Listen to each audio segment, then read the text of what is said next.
Well, surprise, surprise, you thought spring was coming, didn't you? Ha ha. The joke's on all of us. The latest winter storm is the biggest yet. It's hitting 39 states. It's bringing rain, snow, and ice from the Great Plains to the East Coast. Well, it's the latest event in a week of turbulent weather, and it's brought snow to some places where it's seldom been seen. Charlene Aaron has more. The powerful storm is poised to strike some 200 million people beginning today.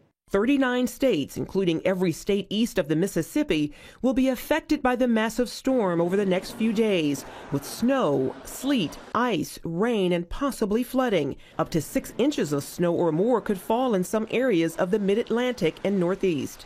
So here it comes. Our burst of snow arrives late Tuesday night and into Wednesday morning here across northern Virginia, up towards Maryland and southern Pennsylvania. Look at this. We are calling for 3 to 6, perhaps greater than 6 inches of snow here, 6 to 12 area, parts of Pennsylvania, Maryland, and West Virginia. So there's going to be a quick burst of heavy snow. And then that will change over to the ice. And that's going to be a big problem here. This week of crazy weather started with snow in Southern California, just north of Los Angeles, closing down I-5 and stranding drivers. We were going to get a hotel, but there's no more rooms. First time you guys saw snow? For these kids, the oldest of whom is 12, it's the first time they've seen snow. Now we're stuck. So as soon as we got off the exit, we started sliding. So we're just, we're stuck in the car. Snow also hit Las Vegas, up to 2 inches, turning the Strip into a winter wonderland. Icy and snow-covered roads making for hazardous driving conditions in the Midwest and Northeast. The second snowstorm to hit Wisconsin in a week, also wreaking havoc on the roads. And east of Kansas City, there's nothing we can do, man. Whiteout conditions caused this nearly 50-car pileup, killing one person. The approaching storm will bring ice and cause power outages in some areas and cancellations of flights out of major airports, such as D.C., New York, and Boston. Charlene Aaron, CBN News. Well, in addition to all that snow, researchers warn parts of California could see a rare megastorm. This event could dump rain on the area for weeks, and scientists say it could cause 3 times as much damage as a major earthquake. Los Angeles is already seeing warning signs. Engineers say the Whittier Narrows Dam may not be able to handle this much water.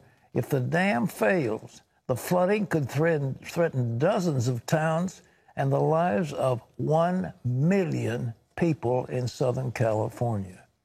Well, Joe Bastardi is the chief forecaster for weather analytics. And Joe, it's always good to hear from you. You seem to know what's happening more than anybody else. Hey, it's snowing in Southern California. What's going on?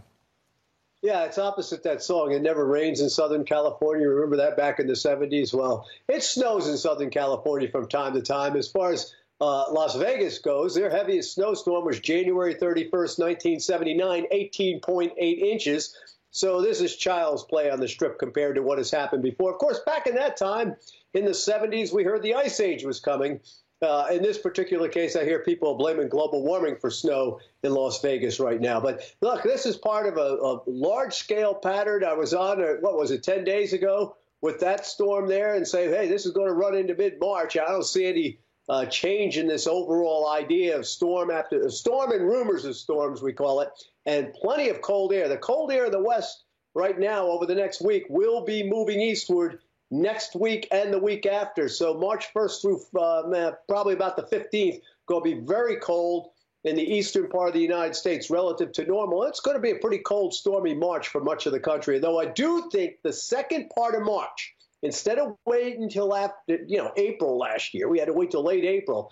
I think the second part of March is going to snap in the east right into spring, maybe by before Easter, I would say, this year. Well, Joe, this storm that's coming tonight and tomorrow, how bad is it going to be?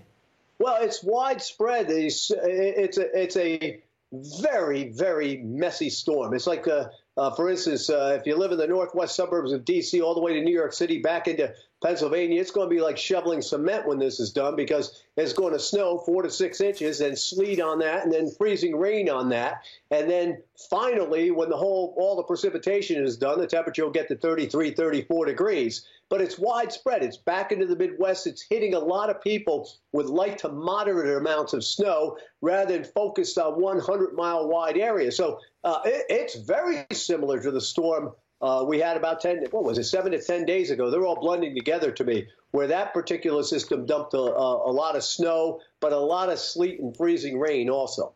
Joe, by the way, are we looking at sunspots? Are we looking at El Nino, La Nina, one of those things in the Pacific? What's causing it? This is one of this. You know, there was a El Nino in 51, 52. All right, where the southeastern U.S. stayed warm. And I never have been able to track down the reason for that. And it's haunted me all my life. I said, I talked to my dad, who's a meteorologist. I said, why do you think this happened? Looking at all the maps, I couldn't really figure out why.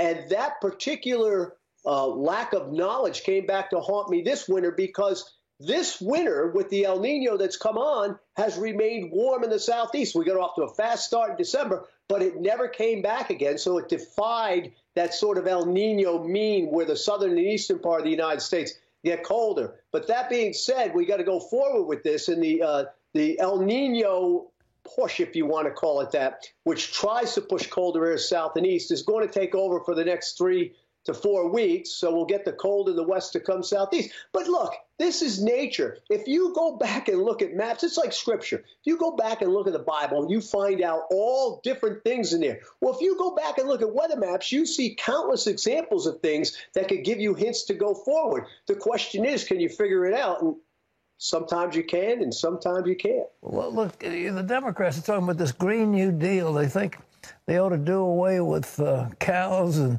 they ought to do away with airplanes, do away with fossil fuel. Is this being caused by so-called global warming, or is mankind contributing to it? Well, my belief is that mankind, you can't even estimate what mankind does because it's so tiny, all right? And again, it comes back to upbringing and looking at the maps over the years and understanding that next to the creation, we are nothing.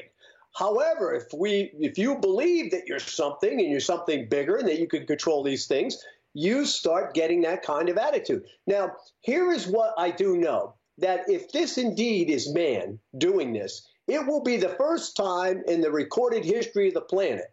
And I don't care if you think the planet's 6,000 years old, or God's time, maybe 6,000 years is 10 billion years, who knows?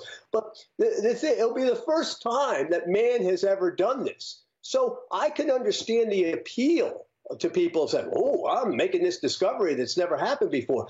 But in the end, usually what happened before telegraphs what's happening now, and is usually the right answer, and that's what I believe. I believe it's mostly nature.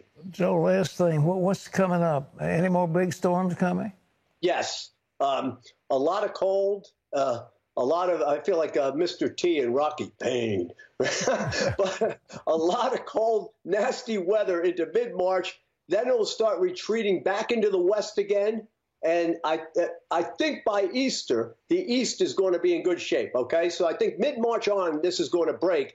But there's a lot of cold and storminess that will be pushing east, especially next week and the week after, before it pulls back again into the west. Joe, thanks for being with us. Joe Bastardi, ladies and gentlemen, we love him. He's just great. He really is. Already in our area, I've seen trees blooming. It's so crazy. It's warm one day and then they're cold going to be terribly disappointed. Yes, they are.